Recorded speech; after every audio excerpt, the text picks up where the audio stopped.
Bom dia, nós estamos gravando, ao vivo aqui dos estúdios da Rádio Explosão FM.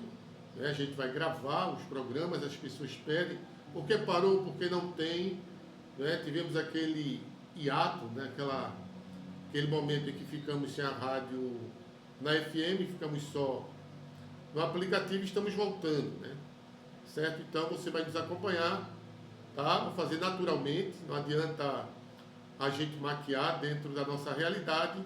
Lembrando a você que o importante aqui é a mensagem, tá? Eu não estou preocupado aqui em renderizar nada, em ganhar faturamento, ganhar dinheiro por causa da gravação, tá? A gente sabe que é muito pouco, eu tenho que chegar a partir de 1.000, sair formando milhões para ganhar. Então, estou tirando esse contexto e queria que você se inscrevesse no canal, porque você vai nos acompanhando, sempre chegando o recado, a mensagem, o programa gravado, você vai, já assisti, escutei hoje, passa para alguém da família também nos acompanhar. O nosso objetivo, tá, para você que está me vendo pela primeira vez, está sendo a Bíblia. Por que a Bíblia? Porque todo mundo tem uma Bíblia em casa. Então, é fácil, de você nos ouvir e nos acompanhar. E você não lê, a Bíblia está lá servindo apenas de enfeite, na sala, no quarto, tá? Então, agora eu vou trazer a citação, você vai acompanhar. Alexandre não tem o hábito de leitura, você vai passar a ter este hábito de leitura a partir de agora. Tá? Aos poucos você vai lendo. Aí eu não entendo, eu leio, não entendo. Então a gente vai pegando a mensagem lá da Bíblia, trazendo para o nosso dia a dia. Eu coloco dentro de uma visão sociológica e facilita de você encontrar, entender que a palavra, a mensagem de Deus está em toda parte.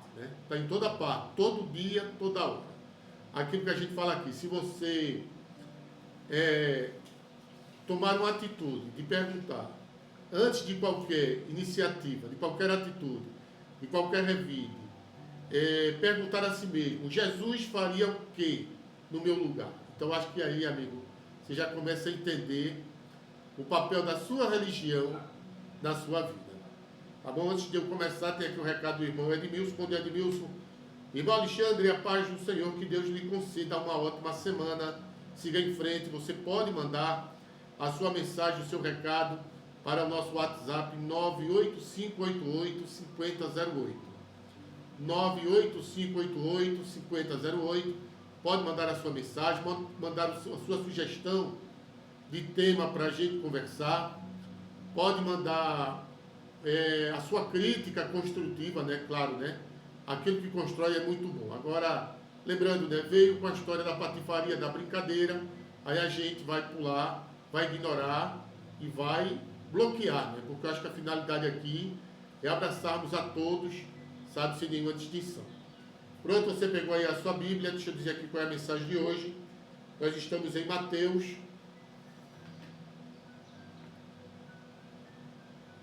capítulo 11, o versículo 28. Tá? Você pega aí Mateus, capítulo 11, versículos 28 e 29. Mateus, capítulo 11, os versículos 28 e 29.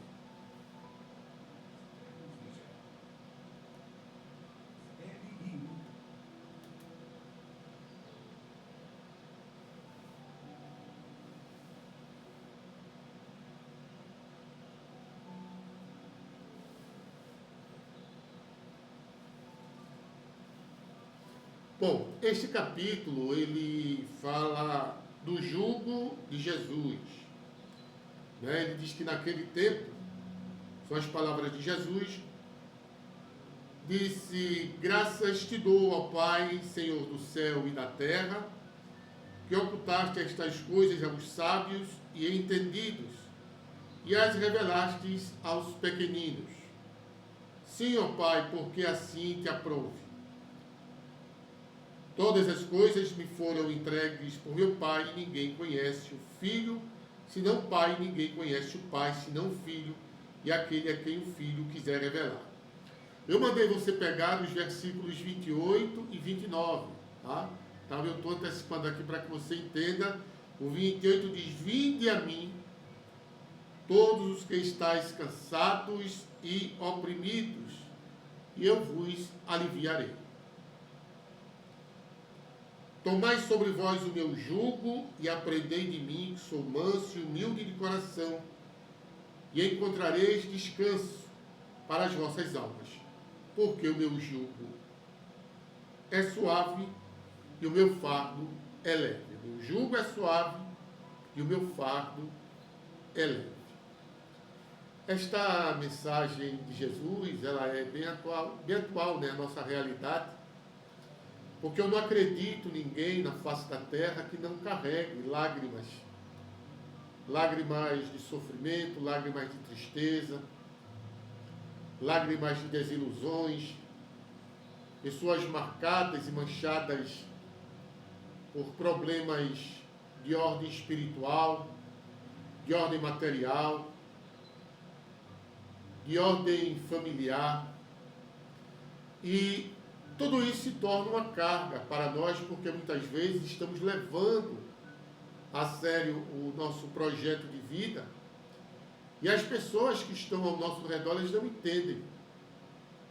E acreditam que a vida é este processo, viver por viver. Mas a gente sabe que não é bem assim, né? A gente precisa, antes de tudo, acho que o princípio de todas as coisas é o respeito. A gente está vivendo um tempo em que ninguém respeita mais ninguém. O filho é desobediente a um conselho de um pai. Um amigo só tem valor se tem alguma coisa de material para oferecer, né? O patrão, o chefe, ele só é nosso companheiro se ele facilita a conquista do dinheiro para os nossos cofres, mas a gente vai encontrar igual lágrima em toda a casa, em todo canto, na casa do pobre, e principalmente a dor maior na casa do rico, porque ele guarda a ideia de que o dinheiro vai solucionar todos os seus problemas. Ele acha que o dinheiro ele compra os bons amigos, ele faz a melhor festa, ele tem o melhor conforto, ele tem o melhor carro, mas muitas vezes tudo isso que ele tem é pouco para o tamanho de paz de espírito que a gente procura e a gente merece ter. Então hoje não tem, amigo, riqueza maior do que a paz de espírito, do que a tranquilidade do nosso viver, do nosso saber viver. Então nessa passagem aqui, Jesus diz que aquilo que ele dá ao mundo, que dá ao homem que sofre, que chora, não é pesado. Ele pode carregar, desde exatamente que ele queira realmente alterar, modificar, mudar a sua jornada e a sua caminhada. Deixa eu pegar aqui minha ficha de apoio, da qual eu fiz, né, esse trabalho prévio de entender, que diz assim: ninguém como Cristo espalhou na terra tanta alegria e fortaleza de ânimo. Pronto, então esse capítulo, esse versículo, fala dessa fortaleza de ânimo, né? Lembra que semana passada eu contei aqui no programa do caso daquela senhora que eu conheci lá no Pina, lá em Brasília Teimosa, que ela morava num arranha-céu daquele lá do Pina, e da cobertura onde estava a sua residência, ela via o povo do tempo da palafita, né? Do tempo da palafita ali em Brasília Teimosa, feliz da vida, o pessoal jogando bola, a meninada brincando, o povo cantando, o povo dançando, e essa curiosidade fez um dia ela botar uma roupa simples e ir ao encontro daquela gente que estava ali. Por que tudo isso? Porque ela dizia que a vida do marido só era trabalhar, só era lucro. Cada filho estava preocupado com seus projetos e ela estava ficando para depois. A obrigação dela era preparar o café da manhã, era preparar o almoço, o marido e os filhos não vinham para casa almoçar. Resumindo a história, ela terminava só, e naquela solidão, dali da cobertura, ela olhava e via que aquelas pessoas morando naquelas palafitas eram mais felizes do que ela. E quando ela vai ao encontro daquelas pessoas, ela descobre que existe a felicidade sim, amigo. Não é a felicidade dos anjos, dos santos, como a gente tanto expressa, mas é a felicidade interior de saber que pode ser feliz. Então, a palavra de Jesus, ela é fortaleza para o nosso ânimo, muitas vezes abatido pelos problemas do dia a dia, pelas lágrimas que nós derramamos, pelas dificuldades que nós passamos, mas deixa para nós a lição sempre do recomeço, principiando pelo desejo sincero de querer mudar. Eu quero, eu posso, né? O paraíso já estaria na terra se ninguém tivesse razões para chorar. Então a terra não é o paraíso, ainda é um plano de expiações, de provas, de muitas lágrimas e muitas dores, onde o homem ainda se sente feliz, agredindo o outro, convivendo com a violência e acreditando que, agredindo as pessoas, ele venha a ter solucionado todos os seus problemas. Muito pelo contrário, ele só faz ampliar, multiplicar as suas dívidas, principalmente de ordem moral. Jesus, que era o mestre da confiança e do otimismo, chamava para o seu coração, todos que estavam cansados, oprimidos, sobre o peso dos desenganos da terra. Não amaldiçoou os tristes, não condenou os pecadores, muito pelo contrário, convocou todos eles à consolação e ao princípio de uma nova vida. Então diz que os cientistas da religião que pesquisaram a vida de Jesus, foram até lá. Eles afirmam que o único ser que seguiu para Jesus, seguiu para a verdade, seguiu para uma nova vida em linha reta, foi Maria Madalena, a Maria Magdala. Maria de Magdala, que segundo os relatos bíblicos, ela era possuída por 7 demônios. Era uma mulher que vendia o corpo, tinha riqueza conquistada através das suas aventuras amorosas, tinha os seus clientes ricos que lhe procuravam, lhe proporcionavam aquele luxo, tinha as suas companhias, suas amigas que viviam aquela vida, e de tanto ouvir falar de Jesus, ela disse: eu vou lá ver quem é este cidadão. E um dia ela passa pela praça, Jesus está ali com os amigos, ou toda aquela multidão que estava ouvindo a sua pregação, e quando ela avista que é Jesus que está ali, que ela se aproxima, e dizem que ela, antes de pronunciar aquela palavra, que homem lindo, porque ela conseguiu enxergar, não a beleza física, mas uma beleza interior, que ela identificou em Jesus.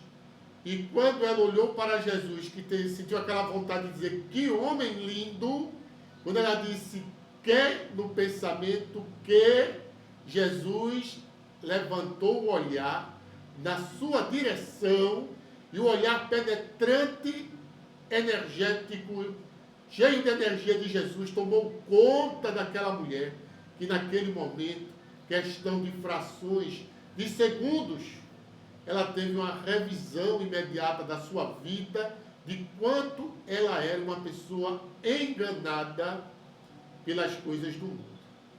E naquele momento em que ele olhou para ela, ele não utilizou de nenhuma palavra de condenação para Maria Madalena, para Maria de Magdala. Ele olhou para ela e o seu olhar lhe acolheu de forma amorosa e permitiu que ela mesma fizesse aquela avaliação. Era preciso uma nova vida, era necessário recomeçar. Como recomeçar se ela estava totalmente impregnada das coisas do mundo? Como dizia os homens da época que ela estava acompanhada de 7 demônios, como se livrar daqueles demônios, como se livrar daquela vida que ela levava. Mas naquele momento em que ela fez aquela revisão imediata de autoconhecer-se, autoanalisar-se, o verdadeiro exame de consciência, ela entendeu que a partir daquele dia, ela poderia ser uma nova mulher, uma nova criatura, uma nova pessoa. Então, amigo, o recado que eu quero dar aqui para você hoje é que nós podemos ser, por mais perversos que tenhamos em nós a maldade, a ganância, o egoísmo, a violência, mas nós podemos mudar o nosso jeito de viver, o nosso jeito de ser, conquistarmos uma nova vida. Se não conseguimos seguir em linha reta, que possamos com sinceridade andarmos em círculos como nós ainda andamos. Saímos de um problema, nos infiltramos em outro, nos livramos daquele problema, nos abraçamos com o outro, mas o importante é que tenhamos a consciência que iremos responder por tudo aquilo que somos, por tudo aquilo que temos e por tudo aquilo que fazemos. Sabe, quando eu tenho consciência do meu papel, das minhas atitudes coligadas ao erro, quando eu for visitado pela cobrança, gente, Deus não castiga ninguém não. Deus não cobra nada de ninguém não, muito pelo contrário. Ele está à procura dos seus filhos, os pródigos que querem realmente se reformar e construir uma nova vida. Então, hoje, o nosso lema é: siga em frente, construa uma nova vida. Tem que ser pelo querer, amigo, se não é pelo querer, assim como foi com Maria de Magdala, querer uma nova vida. Naquele dia ela tomou a decisão. Qual foi a decisão que ela tomou? Voltou para casa, reuniu aquelas companheiras, falou da verdade que estava vivendo, a dor íntima que estava passando, a sua decisão de querer construir uma nova vida. Quem quisesse lhe acompanhar, ia lhe acompanhar, mas ela seria, a partir daquele dia, uma nova criatura. Sejamos nós, hoje, novas criaturas, convocadas por este olhar de Jesus, que não nos condena, mas nos acolhe e nos convida todo dia a uma nova vida. Só um minutinho, daqui a pouco eu volto e a gente dá continuidade à segunda parte do nosso programa da manhã de hoje.